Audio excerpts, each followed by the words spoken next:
आज के इस बहुत ही सुंदर समारोह में मंच पर उपस्थित जिन्हें हम विनय और विवेक की मूर्ति कह सकते हैं, ऐसे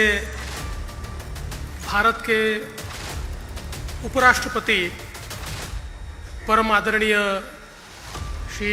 जगदीप धनखड़ जी, साथ ही में उपस्थित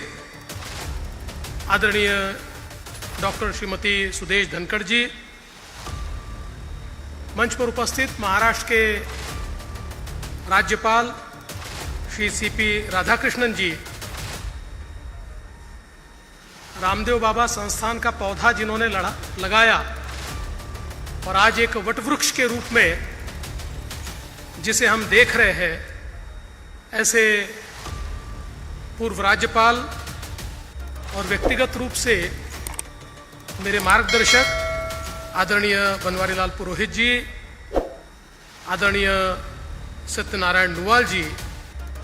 चांसलर एस मंथा जी, वीसी आर.एस. पांडे जी, हमारे राजेंद्र पुरोहित जी, मंचासीन सभी महानुभाव, यहाँ पर उपस्थित रामदेव बाबा परिवार के सभी परिवार, मैं रामदेव बाबा यूनिवर्सिटी को बहुत बहुत बधाई देता हूँ और आदरणीय उपराष्ट्रपति जी को वैसे तो वो जानते ही है, फिर भी बताना चाहता हूँ कि 80 के दशक में जिस समय महाराष्ट्र में उच्च शिक्षा का, तंत्र शिक्षा का निजीकरण हुआ, उसके बाद बड़े पैमाने पर संस्थाएं महाराष्ट्र में शुरू हुई। कई लोगों ने शिक्षा को अपने व्यवसाय के रूप में स्वीकारा और उस प्रकार से संस्थाएं खड़ी की,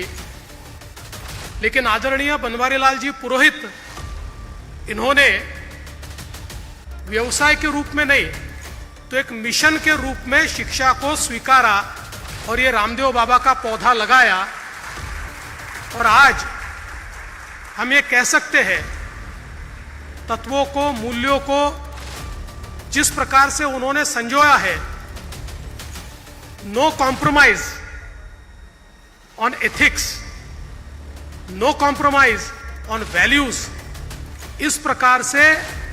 रामदेव बाबा को उन्होंने और यहाँ की पूरी टीम ने खड़ा किया। इसीलिए पहले दिन से रामदेव बाबा हमारे विदर्भ में जो निजी कॉलेजेस है उसमें हमेशा पहले नंबर पर रहा और हमारे जो आइकॉनिक सरकारी संस्थाएं हैं उनके साथ हमेशा कंपटीशन करता रहा। मैं ये मानता हूं कि जिस प्रकार का डेडिकेशन हमको यहाँ पर देखने को मिलता है वो बहुत ही प्रेरणादायी है। और विशेष रूप से मैंने ये देखा कि जब बहुत मौका था व्यवसायीकरण का, जब बहुत मौका था बड़ा धन संचय करने का, ऐसे हर मौके को ठोकर मारते हुए मिशन के रूप में यह संस्था खड़ी हुई है। और मेरा पूरा विश्वास है कि बाबूजी, आपने जो अपेक्षा व्यक्त की है कि आने वाले दिनों में जो हमारा विकसित भारत है, उस विकसित भारत के निर्माण में हमारे जो छात्र हैं वो अपनी सहभागिता दे, तो मैं पूरे विश्वास के साथ कहता हूं विकसित भारत में हमारे रामदेव बाबा संस्थान के छात्रों का एक बड़ा सहभाग होगा, उनकी सहभागिता होगी, ये मुझे पूर्ण विश्वास है। आज हमने डिजिटल टावर का उद्घाटन किया है और मैं ऐसा मानता हूं कि आज जिस प्रकार के डिजिटाइजेशन के माहौल में हम लोग आगे बढ़ रहे हैं, हमारे माननीय प्रधानमंत्री नरेंद्र मोदी जी 2030 तक भारत को 5 ट्रिलियन इकोनॉमी और दुनिया की 5वीं सबसे बड़ी अर्थव्यवस्था के रूप में, तीसरी सबसे बड़ी अर्थव्यवस्था के रूप में स्थापित करना चाहते हैं। इसमें डिजिटल इकोनॉमी की एक बहुत अहम भूमिका है। और हमने ये देखा कि इस डिजिटल अर्थव्यवस्था ने विशेष रूप से हमारे देश में करप्शन पर भी बहुत बड़े पैमाने पर अंकुश लाया है। आज हम देखते हैं समाज का जो आखिरी व्यक्ति है, चाहे वो किसान हो, चाहे वो हमारी महिलाएं हो, चाहे हमारे विद्यार्थी हो, सभी के लिए जो योजनाएं चलती है, डिजिटल इकोनॉमी के कारण उन योजनाओं के पैसे सीधे उनके अकाउंट में जाते हैं और आज उसमें कोई भी अपनी हिस्सेदारी नहीं मांग सकता, कोई करप्शन नहीं कर सकता। हम लोग आज देख रहे हैं डिजिटल इकोनॉमी में हमने जीएसटी को स्वीकारा और जिस प्रकार से हमने जीएसटीएन का नेटवर्क खड़ा किया, आज इतने कम समय में भारत को एक सिंगल मार्केट के रूप में हमने एस्टेब्लिश करके दिखाया। और जो लोग कहते थे जीएसटी फेल होगा, उसको डिजिटाइजेशन ने ऐसा जवाब दिया और आज हम लोग देख रहे हैं इतना अंतर हुआ है कि दुनिया में सबसे ज्यादा डिजिटल ट्रांजैक्शन करने वाला देश ये भारत बना है। और ये भी जो सपना लगता था, आजकल हम लोग समोसा खाने जाते हैं तो समोसे वाला भी डिजिटल पेमेंट ले रहा है, क्यूआर कोड से पेमेंट ले रहा है, सब्जी वाले भी क्यूआर कोड से पेमेंट ले रहे हैं। ये जो ट्रांसफॉर्मेशन आज डिजिटल टेक्नोलॉजी के कारण हमने देखा है, मैं ऐसा मानता हूं कि देश में आने वाले दिनों में इस डिजिटल ट्रांसफॉर्मेशन के अनुरूप मानव संसाधन का निर्माण ये हमारा सबसे बड़ा चैलेंज है और उसकी ही पूर्तता आज एक प्रकार से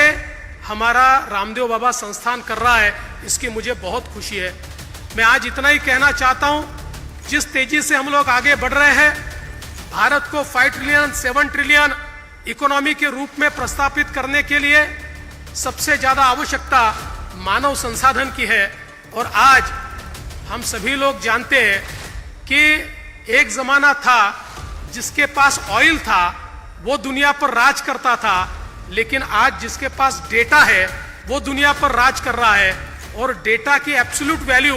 ये ऑयल की वैल्यू से भी अब ज्यादा हो गई है। इसलिए आने वाले समय में दुनिया पर वही राज कर पाएंगे जिनके पास डेटा है, जो डेटा मैनेज करते हैं, जो डेटा माइनिंग करते हैं और जो डेटा के आधार पर अपना कामकाज चलाते हैं। और मुझे ऐसा लगता है इसके कारण भारत को